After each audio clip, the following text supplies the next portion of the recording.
All right, guys, welcome back to the 6th virtual day. I think you're going to find that today's lesson is really easy. And in fact, you guys have been doing such a good job of getting work turned in on time that I'm going to make your only assignment for today just to take some notes like you would take normally in class. And I'll wait to have a homework assignment over this section next week. So it's not that you exactly get the day off because you're still going to do something math related by watching this video and taking notes. But as far as putting pencil to paper on homework, we'll save that to next week. Do remember that we have a Zoom meeting today at noon. Sorry, I kind of botched that the first time, so hopefully the second time goes better. So today at noon, we have a Zoom meeting. If you look in your email, that invitation should already be there. One other thing, one day early. Happy birthday to Miss Cryline. I understand it's going to be your birthday on Friday, so happy birthday. With that, let's get started on section 9.4, which is called transformations. To be exact, it's called transforming quadratic equations. So a transformation is just when the graph changes shape or location. All right. So we'll have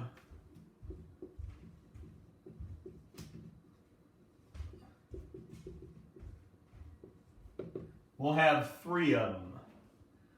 One of them will be called what's called a reflection. Now, this reflection will happen to be one that is across the y-axis. Sometimes it's referred to as being mirrored or mirroring. You can have reflections across the x-axis. You can have... Wait, I'm wrong. We'll be doing a reflection across the x-axis. Yeah, I had that backwards. I'm sorry. We'll be doing a reflection across the x-axis.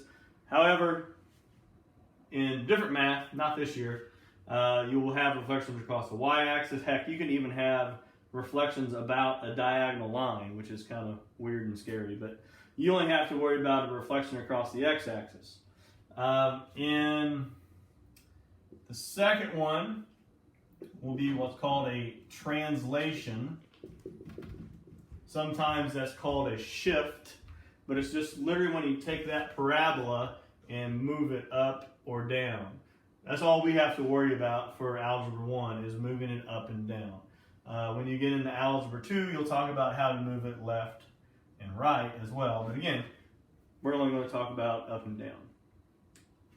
And the last one is what's called a vertical stretch, and I hope I spelled that right because I can't spell, or a horizontal stretch, or sometimes it's referred to as a vertical shrink. Sounds scary and complicated, but it's not. It's when you take that parabola and you make it more narrow or you make it wider. Okay. Hopefully you've noticed that when you were graphing some of these the past few days, that some of them were a little bit skinnier, some of them were a little bit wider. Well, we're going to talk about what happens in the equation to make the graph do that. Also, every one of them that we're going to graph today is going to be of the form ax squared plus c. In other words, b will always be equal to 0. Honestly, I don't really know why they chose just this form in the book, but that's what they did. A lot of what we're going to talk about still holds true, even if the b value was something else. But I don't know. I guess it just makes it a little bit easier, so they went for it that way. I'm going to pull up Desmos, and we're just going to look at what happens to different graphs, and then I'll kind of come back and summarize it here at the end.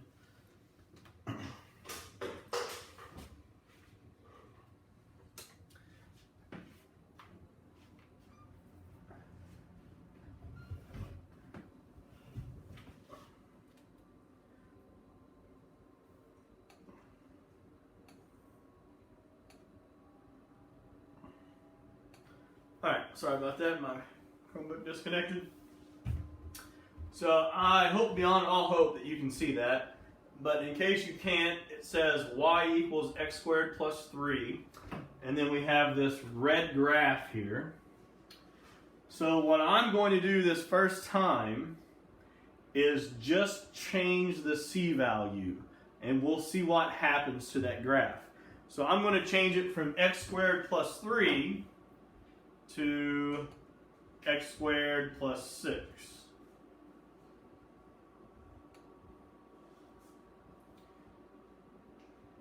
Now when you first look at it, you can tell it moved up, translated up, shifted up, however you want to say that, but you might also think that it got smaller or it got vertically stretched. Think about a rubber band. If I had a rubber band and I pulled up, it would make that skinnier. It's not skinnier though. It looks like it, but that's just because this part of the graph is now up here and this part of the graph is skinnier.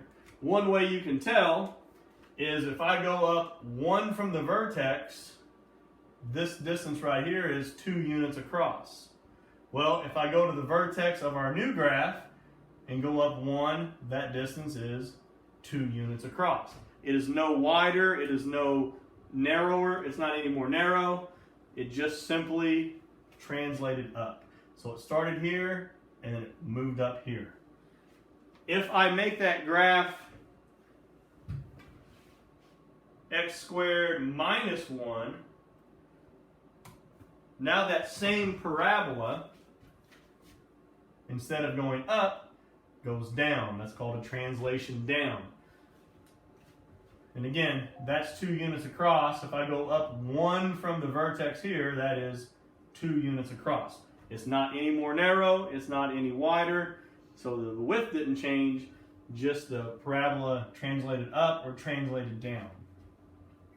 What we'll say is we'll call this a translation down 4 units. Right? The vertex was at positive 3, it went to negative 1. So every point on the parabola, the y value got 4 smaller. It translated down 4 units.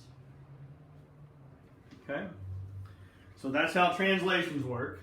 When the c changes, the c value, then it either goes up or it goes down. All right, let's get rid of that graph. This time,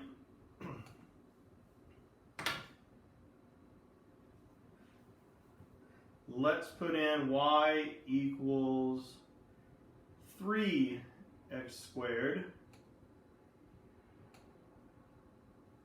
plus 3. So the only thing I did, I kept c the same, but I made a go from 1 to 3. And notice now it's a green graph instead of a blue graph. But notice what that did to the parabola. It made it skinnier. It made it more narrow. It vertically stretched it. Okay? And what happens is the bigger that number gets, the more narrow that graph becomes. So if I put a third graph up there, and I put y equals 10x squared plus 3, it gets even more skinny. Okay. Now let's put a smaller number than 1. So let's put 1/4 x squared plus 3. What that did was it made it wider, or what we'd call a horizontal stretch, or a vertical shrink, right? But you can just, in your homework, what you do next week, you can just say it's wider. You don't even have to get very descriptive. The closer that a value gets to 0, the wider it gets. So in other words, if I pick a number smaller than 1/4, say 1/8, then that graph even gets more wide. Oops, I have to put my y equals in. Y equals 1/8 x squared plus 3. So you can see it even got more wide. All right, we can take this to the extreme. I don't know what this will look like. I might have to make it a little bit bigger, but 1 over 100x squared plus 3. All right? You can see that starting to almost flatten out like a straight line. Now it's far from a straight line, but you can see there that it's way, way, way wider. All right, so if we change the c value, we know that the graph translates up or it translates down. Depends if you made c bigger or smaller. And then if we change the a value to a bigger number, it gets more narrow. And if we change the a number, the a value, I should say, that's a better way to say that. If we change the a value to a smaller number, it gets wider. The last one is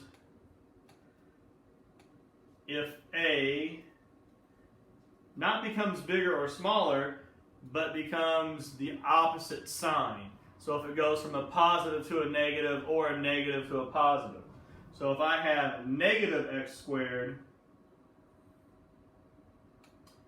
plus 3, we have that exact same parabola, but now instead of opening up, it opens down. Now someone might say, well, that doesn't look like it reflected across the x-axis because it's still above the x-axis.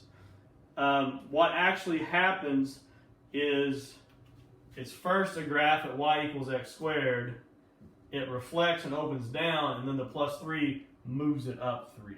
So the reflections always happen first, and then the translations would happen last. All right, so it goes from a parabola like this to one that goes like this, and then it just goes up 3 units. So we end up with that kind of Under Armour looking X there when you combine the two. All right, that's it. So let's summarize that real quick. Turn on a light. Oh, already have a light on. So when C changes, we have a translation. That means it moves up or down. When A changes, now it keeps the same sign, but it changes the value.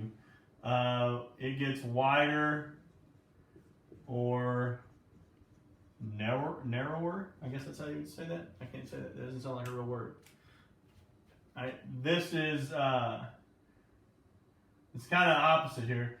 As A gets smaller, this gets wider, and as A gets bigger, this gets narrower, more narrow. I don't know which one's grammatically correct there. And if A becomes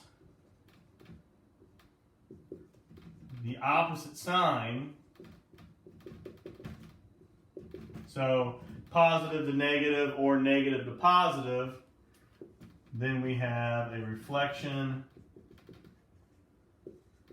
across the x-axis. I said it right that time. Gave me the right axis. So there's our 3 transformations. A translation, widening or narrowing, shrinking, stretching, however you want to say that. And lastly, a reflection. So I'll do a couple of examples.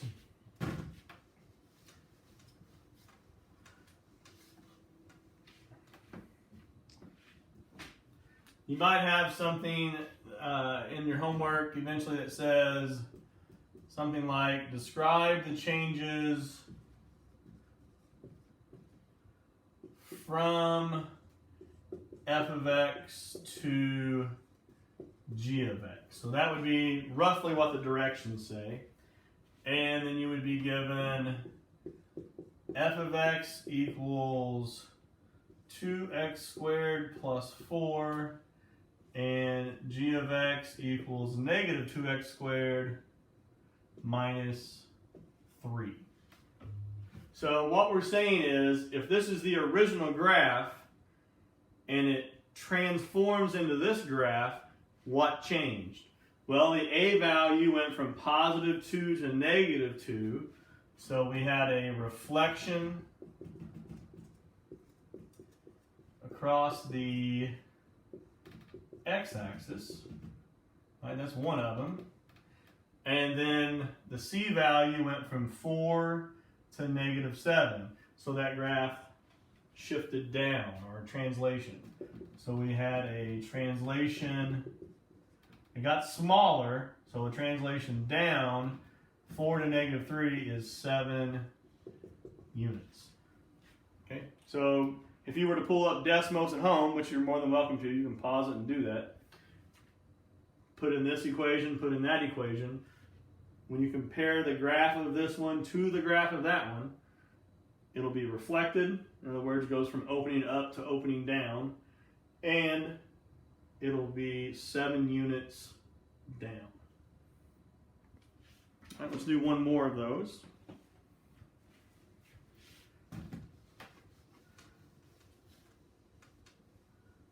Let's say that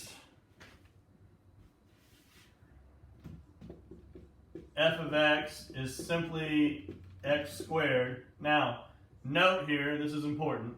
This is referred to as the parent function. Right? It's the most basic parabola function. I think eventually, I don't know if I'll have you do every question on the test that would have been over this stuff as homework, but on some of my directions on the test say, compare it to the parent function. Well, the parent function is just f of x equals x squared. Let's have g of x be 1/2 x squared plus 5. Okay? So a value went from 1 to 1/2. The a value got smaller, so this graph got wider. And then the c value here is technically plus 0. So it went from 0 to 5, which means it translated up 5 units. Okay?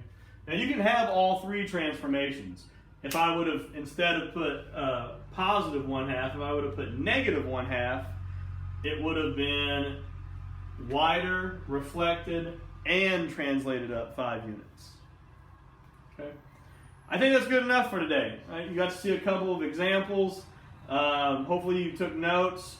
Maybe one other thing you can do, and don't do this, don't spend a whole lot of time on this, but maybe open up Desmos, which is www.desmos.com,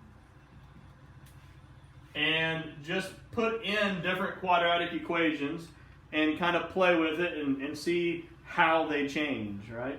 So change the a value from positive to negative, make it bigger, make it smaller, change the c value, and just kind of get a feel for how those change on that graphing calculator as you play with it. All right, no pencil to paper homework. We'll save that till Tuesday. I hope you guys have a great weekend. I know it's getting ready to get a little bit colder. I'll see everybody at noon today. So that is Thursday, April 9th at noon. See everybody then. Have a good one.